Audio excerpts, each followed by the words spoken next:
Hello friends, 3வது வாரம் நாங்கள் வந்து ஆடி வெள்ளி சாமி கும்பிட்டோம். அதுதான் வந்து மினி விளாக்காக எடுத்திருக்கேன். ஃபஸ்ட்டு நான் சாம்பார் பண்ணுறதுக்காக முருங்கைக்காய் கத்திரிக்காய் எடுத்து வச்சுருக்கேன்.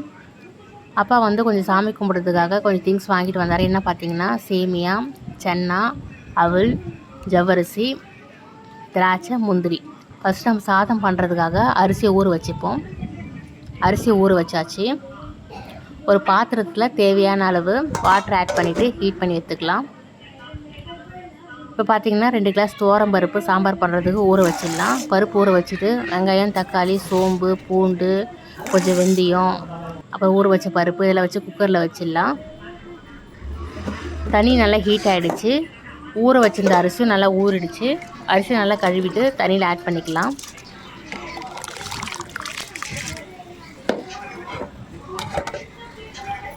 மசாலா வடை பண்ணுறதுக்காக நாங்கள் வந்து கடலைப்பருப்பு ஊற வச்சுருக்கோம். அதுவும் ஊறிடுச்சு. நம்ம சாம்பார் ரெடி பண்ணி வச்சுருந்தோம்ல, அது வந்து விசில் வந்துடுச்சு. 2 விசில் விட்டுட்டு ஆஃப் பண்ணிடலாம். இந்த பக்கம் பார்த்திங்கன்னா சாதமும் வெந்து வந்துடுச்சு. சாம்பார் பண்ணுறதுக்கு கத்திரிக்காய், முருங்கை அரைஞ்சி வச்சுருந்தா கொஞ்சம் மிளகாத்தூள், புளி, உப்பு இதெல்லாம் ஆட் பண்ணி ரெடி பண்ணிக்கலாம். அம்மா பார்த்திங்கன்னா இந்த பக்கம் கோவக்காய் அரைஞ்சிட்டு இருக்காங்க, கோவக்காய் பொரியல் பண்ணுறதுக்காக. சாம்பார் பண்ணுறது நான் தான். பருப்பு வந்து நல்லா கடைஞ்சி எடுத்துக்கலாம். கடைஞ்சி எடுத்துகிட்டு இதை இந்த மிக்ஸெல்லாம் இதில் ஆட் பண்ணிக்கலாம். இது பார்த்திங்கன்னா சிறு பருப்பு, பச்சரிசி, சக்கரை பொங்கல் பண்ணுறதுக்கு. இது பக்கம் ஒரு தண்ணி ஹீட் ஆகிட்டுருக்கு பாயசம் பண்ணுறதுக்காக. சாதம் வந்து ரெடி ஆகிடுச்சு. சாம்பாரும் ரெடி ஆகிடுச்சு.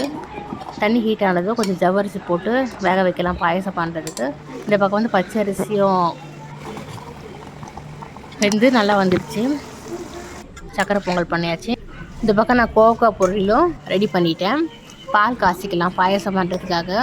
ஊற வச்சுருந்த கடலைப்பருப்பு ஊறிடுச்சுல, அதை நல்லா கொரன்னு அரைச்சி எடுத்துக்கிட்டு அதை கொஞ்சம் மிக்ஸ் பண்ணிக்கலாம். இது என்ன பார்த்தீங்கன்னா பாதாம், முந்திரி நெய்யில் வறுத்து பாயசத்தில் ஆட் பண்ணிட்டேன். பால் பாயசம் ரெடி ஆகிடுச்சு.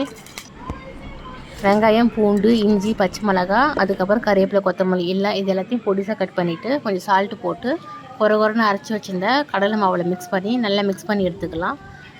எண்ணெய் தேவையான அளவு எண்ணெய் கடாயில் ஊற்றி ஹீட் ஆனதும் வடையை நம்ம தட்டி போட்டுடலாம். மசாலோட ரெடி ஆகிடும்.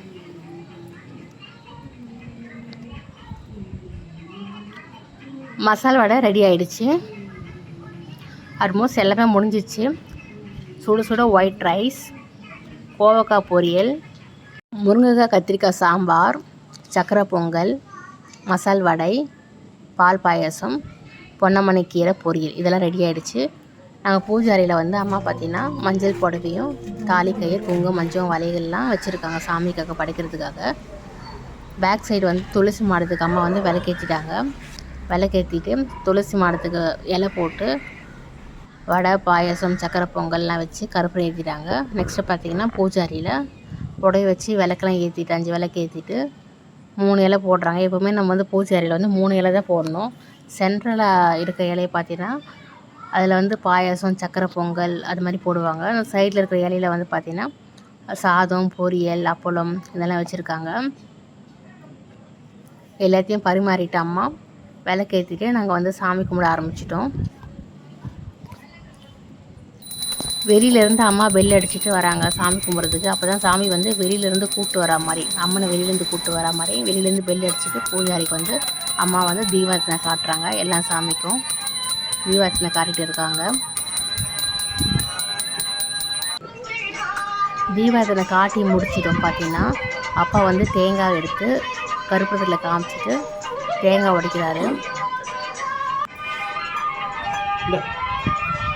தேங்காய் நல்லா உடஞ்சிருக்கு.